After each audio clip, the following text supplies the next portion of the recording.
बिहार के सबसे चर्चित विधानसभा क्षेत्रों में से एक सहरसा में हम हैं और यहाँ देखिए आईपी गुप्ता जी, जिन्हें कहा जा रहा है कि बिहार में अगर सबसे ज्यादा किसी नेता की चर्चा हो रही है तो आईपी गुप्ता की हो रही है। वजह क्या है और क्या इस बार जिस मुहिम को लेकर इन्होंने पटना में महारैली की थी, हाको रथ हम पान है, वो मुहिम कितनी सफल सहरसा में होती दिखेगी और क्या एजेंडा आईपी गुप्ता जी के पास है, उस एजेंडे पर बात करेंगे। अगर बात हम सहरसा की करते हैं तो भाजपा की एक मजबूत सीट ये मानी जाती है। क्या लगता है इस बार किला ढहने वाला है आईपी गुप्ता जी? अगर आप तो लगातार लोगों के बीच में है और मुझे लगता है कि आप बेहतर स्थिति में है ये बताने के लिए कि जनता का मूड क्या है। ये प्रोपेगेंडा की सरकार, ये निकम्मी सरकार, ये सिर्फ सहरसा की नहीं, जहाँ जहाँ एनडीए के एमएलए हैं उनको रगेदा जा रहा है, उनको भेजा जा रहा है। आप सहरसा की बात करें तो आप देखेंगे जो चुनाव के जीतने के लिए गांव-गांव घूम रहे हैं उनके साथ लोग नहीं है और यहाँ जन सैलाब, स्थिति स्पष्ट है। कुछ ना कुछ तो होने वाला है या बहुत कुछ होने वाला है। तेजस्वी यादव जी मुख्यमंत्री बनने वाले और बिहार बदलने वाला है और आप देखेंगे कुछ सपने लालू जी कह रहे हैं कि आईपी गुप्ता जी बाहरी हैं। सवाल कई पत्रकारों ने आपसे पूछा, आप क्या जवाब देंगे? नेता भी घूम रहे, कह रहे हैं कि उनसे मिलने के लिए तो हेलीकॉप्टर से ही जाना पड़ेगा लोगों को, हेलीकॉप्टर से नॉमिनेशन करने आए थे। बड़ा बढ़िया बात है। हाँ। सहरसा के लोगों को इतना मजबूत कर दूंगा कि अगर मैं पटना में रहा तो वो हेलीकॉप्टर उड़ा के मेरे पास चले जाएंगे, इतना मजबूत करूँगा। अगर बाहरी की बात है तो आप तो घर के थे, घर का बेटा थे तो झुनझुना बजा रहे थे, जाम का समस्या क्यों नहीं आ रहा? आपको ज़्यादा दर्द होना चाहिए था, नहीं? ये दर्द क्यों नहीं आया? नरेंद्र मोदी जी 1100 किलोमीटर से बनारस चली गई हो, शरद यादव जी कहाँ से कहाँ आए गए, मध्य प्रदेश से मधेपुरा आ गए और हम यहाँ से गरीब का बेटा हेलीकॉप्टर चढ़ता बड़ा पेट में दर्द है। ये हेलीकॉप्टर से ये नहीं है, तेजस्वी यादव जी ने एक गरीब के बेटा के, एक राजमिस्त्री के बेटा को सम्मान दिया है, हमारे संघर्ष को सलाम दिया है कि जो 1.5 बरस से हम रोड पे हैं, आंदोलन सिखाया है लोगों को करना, जो विलुप्त हो गया था आंदोलन के नाम नहीं सुनते थे, उसको मैंने इस विकट परिस्थिति में खड़ा किया है, उसको सलाम किया है आदरणीय तेजस्वी यादव जी। इसलिए अगर आप भीतर ये वाला थे तो सहरसा में आप 1 घंटा घूमना चाहिए, परिक्रमा करना, पूरा दिन हो जाएगा परिक्रमा। जब मैं जाता हूँ तो शहरों में दिखाई पड़ता है, देखिए आप लोगों से बात कीजिए तो लगता है उसका ब्रेन मैपिंग जब मैं करता हूँ कि कितनी उदासी और कितनी परेशानी है, कहाँ आपको कुछ दर्द होना चाहिए। ये भाजपा वाले एनडीए वाले प्रोपेगेंडा अफवाहों पे सरकार करती है, नहीं मुद्दा से तो कोई सरोकार नहीं। आज बड़े बड़े प्रवक्ता देखेंगे मुद्दा पे बात करते हैं, प्रधानमंत्री मोदी कभी सुने मुद्दे पे बात करते हैं? सुना? ऐसा बात इतिहास की बात करते, इतिहास को ठीक से नहीं जानते। हम आगे की बात करना आते हैं। तेजस्वी यादव जी कहते हैं कि 10 लाख नौकरी, तो मजाक उड़ाते थे, न माँ थे न बाप, 10 लाख नौकरी देने की शुरुआत ठीक नहीं। अभी कह रहे हैं एक घर में 1 नौकरी दूंगा, मजाक उड़ा, कहाँ से आएगा? आईपी गुप्ता जी मुद्दे पर आए और जो प्रमुख एजेंडा 5 मैं बिल्कुल आ रहा हूँ आपके पास। 5 प्रमुख एजेंडे में 4 मुझे लगता है कहीं ना कहीं उस पर एनडीए जो है अपना कब्जा जमाने की कोशिश की, चाहे वो आप देखिए वृद्धा पेंशन हो या बात आप करते हैं 2500 रुपये माई बहन वाली योजना, क्यों कह रहे हैं हम तो 10,000 दे, 2500 देंगे। इन तमाम मुद्दों के बीच जो उलझन पैदा करने की कोशिश की जा रही है और आखिर में क्या होगा कि जब चुनाव आएगा तो सबसे बड़ा एजेंडा बीजेपी के पास होता है हिंदू मुसलमान, भारत पाकिस्तान, किसी भी तरह वोटर उनके पाले में। क्या रणनीति आईपी गुप्ता जी की? सारे 5 एजेंडे थे, हाँ, तो तेजस्वी यादव के थे, तो आपने मान लिया ना उन्होंने सही एजेंडा उठाया था, क्योंकि आपने उस एजेंडे को लागू किया है। ये जो 10,000 रुपया की बात करें तो कर्जा है रे भाई, 10,000 रुपया अपने गरीब महिला को दिया, अब भोरे जाके वो दवा खरीद लाई, घर में छत नहीं था, डला गया, अब जो इलेक्शनमा के बाद जो दौड़ेगा उसके घर में बैंक वाला सिपाही लेके कि जेल में डालेंगे पैसा लूट, तब क्या होगा? कभी सोचा आपने? ये किसके एजेंडा थे? माई बहन योजना, ये जो कहते हैं वृद्धा पेंशन, ये 5, 15, 20 बरस से सरकार है, आज पूरा याद आया कि वृद्धा पेंशन बढ़ाना है। पहले क्या कर रहे थे? क्या गारंटी है? आप सारे बातों को देखिए, जो नरेंद्र मोदी जी प्रॉमिस करते हैं, 500 का सिलेंडर दूंगा, ये करूंगा, तो सारे बदल जाते हैं कि नहीं बदल जाते हैं? इनकी कथनी और करनी में अंतर है, कोई भरोसा करने वाला नहीं है। आखिर में क्या अपील 6 तारीख को लोग अधिक से अधिक मतदान करें और सहरसा में आपकी स्थिति मजबूत हो, इसके लिए क्या लोगों से आप अपील करें? देखिए, मैं कहता हूँ कि सहरसा बदलाव की तरफ देख, और बदलाव तभी होगा जब हम तेजस्वी यादव जी के विजन को समझने की कोशिश करेंगे, राहुल गांधी जी को विजन को समझने की कोशिश करेंगे।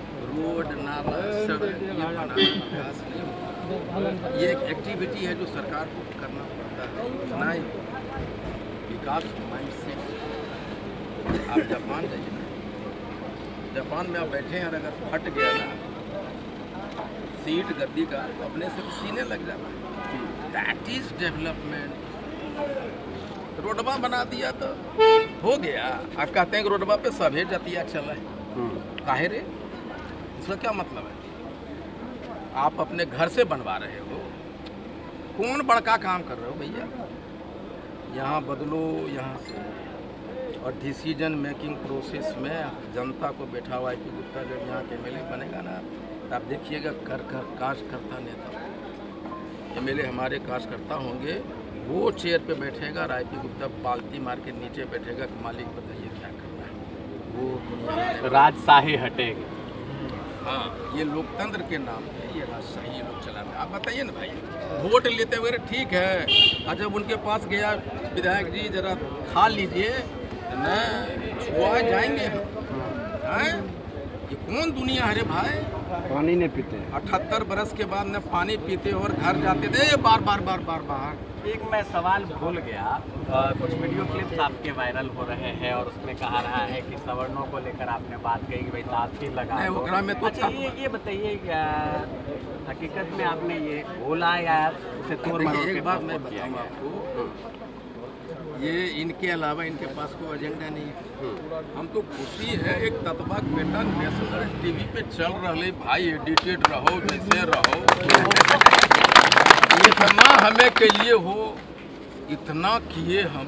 यहाँ रैली वहाँ दिखाया था, दांता काट लेगा दिखा रहा है। अमर जतिया और पूरे गरीब लोग एकदम खुश है भाई, टीविया पे दिखा रहे हो IP गुप्ता। ये बात थैंक यू वेरी मच। जितना आप दिखाइएगा उतना ही कमजोर होइएगा। सब समझ रहा है कि देखिए ये गरीब के बेटा उठ लो, तो ये भाजपा वाला, ये टीविया वाला कैसे होगा बदनाम के? मैं मूर्ख ही हमरा के हो बोल जा। IP गुप्ता जिंदाबाद, जिंदाबाद, जिंदाबाद, IP गुप्ता जिंदाबाद, जिंदाबाद। हमको बहुत मजा आ रहा है और कुछ खोज के निकालो और चलाओ। हमको सहरसा में जो नहीं हो जानता था सब जाने के लिए नहीं गमा जाए IP गुप्ता। चर्चा किसी भी रूप में हो IP गुप्ता भैया, मैं कहता हूँ गाली देना चाहते हो मुंह से तो हमको दो, मुझे प्रेट करना चाहते हो मुंह से तो हमको दो। यहाँ बुरा सोचना चाहते हो तो मुझसे सोच, मेरे बारे में सोचो। भला सोचना चाहते हो तो मेरे बारे में सोचो। यहाँ प्यार करना चाहते हो तो मुझे करो, नफरत करना चाहते हो मुझे करो। आपके यहाँ सिर्फ मैं रहना चाहता हूँ। बिल्कुल, किसी भी पैमाने पर चर्चा होनी चाहिए। IP गुप्ता जी ने कहा बहुत तरह की चीज़ें सांकेतिक रूप से भी इन्होंने कही। रंजीत यादव जी है, इस क्षेत्र के समाज सेवी है और प्रबल दावेदार माने जाते थे। रंजीत जी, दिल मिल गया है, गले भी मिले हैं आप लोग, क्या सहरसा वासियों का दिल मिल पाएगा IP गुप्ता जी के साथ? सहरसा वासियों का दिल मिल गया है। हाँ। और हर एक आदमी के दिल में IP गुप्ता बस गया है और इस बार बदलाव हो के रहेगा और तेजस्वी यादव बिहार के मुख्यमंत्री बन के रहेंगे। आप भी एक तरफ दिख रहे हैं, दाहिनी साइड रंजीत जी और बाएं साइड आप दिख रहे हैं। आप बताएं क्या होगा? बताएंगे हम लोग? तो मान के चलिए हमारी महागठबंधन है और हमारी गठबंधन एकजुट है चट्टानी एकता के साथ, और खास करके हमारे आदरणीय नेता तेजस्वी प्रसाद यादव जी का विशेष ध्यान सहरसा पर है, और सहरसा से ज़्यादा विशेष ध्यान आईपी गुप्ता जी जो है उन पर हमारे नेता का है। तो जिनके नेता का ही इतना बड़ा ध्यान हो, जो नेता ही अपने से इतना लगा हुआ हो, तो हम तो उनका एक साधारण सिपाही, हम तो उनका आदेशपाल हैं। और आईपी गुप्ता जी सहरसा जीतेंगे तो इससे हम लोग पूरे बिहार जीतेंगे। ये सिर्फ आईपी गुप्ता एक यहाँ के उम्मीदवार ही नहीं है, ये बिहार के उम्मीद के किरण है, और तेजस्वी यादव जी को मुख्यमंत्री बनाने में इनकी अहम भूमिका होगी। इस रूप में हम लोग इनको देखते हैं, पूरा कंधा पर कपार पर लेकर के इनको क्षेत्र में चलते हैं।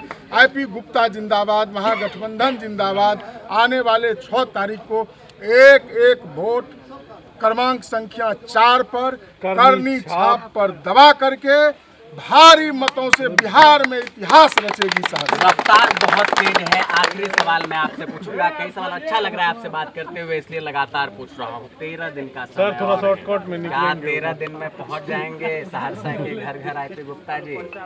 मेरे हेलीकॉप्टर लैंड करने से पहले पहुंच गए थे, हम हेलीकॉप्टर लैंड करने से पहले पहुंच गए नेताजी के बोलो। और बाकी जो बचल था ना, ये जी शेख बाबू जी एबीपी न्यूज घेचा में काट लेते आईपी गुप्ता कह के प्रचार कर दिया हमारा। हम आपके थ्रू अब ये मैसेज पहुंचाना चाहते हैं, भैया इसी तरह से लगे रहो, हमारे लोग मजबूत हो रहे हैं।